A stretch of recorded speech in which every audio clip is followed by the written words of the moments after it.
সব রাস্তা বন্ধ হয়ে যায়, তবে তিনটা রাস্তা সবসময় খোলা থাকে।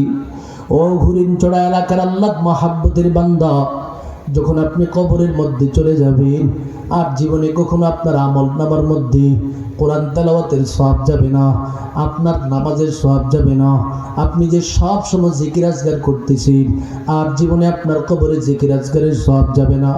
তবে তিনটা জিনিস যদি দুনিয়ার জমিনের মধ্যে রেখে দিয়ে যেতে পারেন, প্রতিটা মুহূর্তে মুহূর্তে আপনার আমল নামার মধ্যে সওয়াবের ভান্ডার যেতে থাকবে।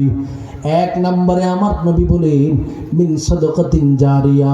তুমি যদি দুনিয়ার জমিনের মধ্যে কোনো সাদাকায়ে জারিয়া রেখে দিয়ে যেতে পারো, তার মানে হলো তুমি একটা মাদ্রাসা রেখে দিয়া গেলা, তুমি একটা মসজিদ রেখে দিয়া গেলা, তুমি এলাকার মধ্যে জনকল্যাণমূলক কোনো প্রতিষ্ঠান রেখে দিয়ে গেলা।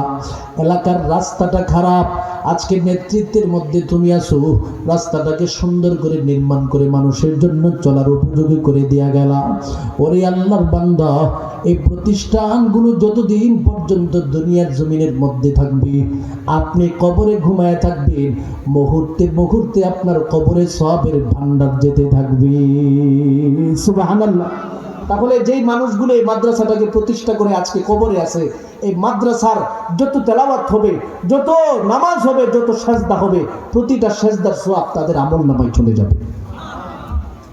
আর যেই মানুষগুলো দুনিয়াতে এখনো বেঁচে আছে, যত তেলাওয়াত হবে রে গোলাপ, যত তাহাজ্জুদের নামাজ এই মাদ্রাসার মধ্যে হবে, প্রত্যেকটা নামাজের সওয়াব আল্লাহর বান্দাটা দুনিয়াতে বসে বসে পাবে।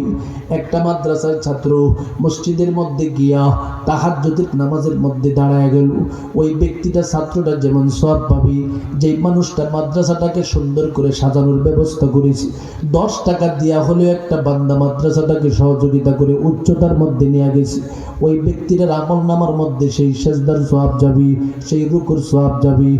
2 নম্বরে আমার নবী ঘোষণা দিয়া দিল, আও ইলমিন ইয়ানতাফিউ বিহি।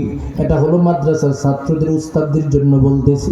একজন উস্তাদ যদি আন্তরিকভাবে নিজের মহাব্বতের ছাত্রটাকে মাদ্রাসার মধ্যে পড়াইয়া, কোরআন শিখাইয়া, দিন শিখাইয়া দুনিয়া থেকে বিদায় হয়ে যায়, ওই ছাত্রটা যখন আলেম হয়ে যাবে, ওই ছাত্রটা মুহাদ্দিস হয়ে হাদিস পড়াবে, মুফাসসির হয়ে তাফসির পড়াবে, কোরআন পড়াবে, যত পড়াবে প্রত্যেকটার সওয়াব উস্তাদের আমল নামার মধ্যে যেতে থাকবে।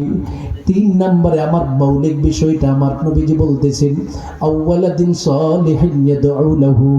দুনিয়াতে কোনো একটা মুমিন বান্দা যদি একটা নেককার সন্তান রেখে দিয়ে যেতে পারে, এই সন্তানটা দুনিয়াতে যতদিন পর্যন্ত থাকবে, কলিজার বাবা মাকে সন্তানটা বলতে পারবে না, বাবা মার জন্য প্রতিটা মুহূর্তে মুহূর্তে দোয়া করবে, যত দোয়া হবে প্রত্যেকটার দোয়ার সওয়াব